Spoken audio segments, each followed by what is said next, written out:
السلام علیکم۔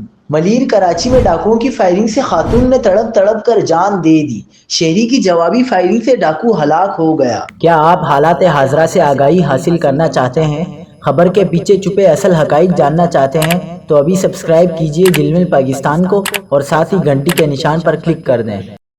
آپ کو بتاتے چلیں کہ کراچی میں ملیر سٹی تھانے کی حدود امامیہ امام بارگاہ کے قریب ڈاکو کی فائرنگ سے ایک خاتون جاں بحق اور ایک شخص زخمی ہو گیا، جبکہ شہری کی فائرنگ سے ایک ڈاکو ہلاک جبکہ ڈاکوؤں کے 2 ساتھی فرار ہونے میں کامیاب ہو گئے۔ امامیہ امام بارگاہ کے قریب مسلح ملزمان ڈکیتی کر رہے تھے۔ اس دوران عوام نے ایک ڈاکو کو پکڑ لیا۔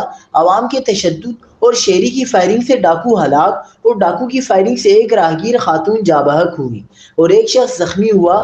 ہلاک ڈاکو کی شناخت اسرار کے نام سے ہوئی ہے جبکہ جاں بحق خاتون کی شناخت شاہدہ کے نام سے ہوئی۔ مقتولہ خاتون کے اہل خانہ کا کہنا ہے کہ مقتولہ گھروں میں کام کرتی تھی اور ان کا آبائی تعلق لودھرا پنجاب سے تھا۔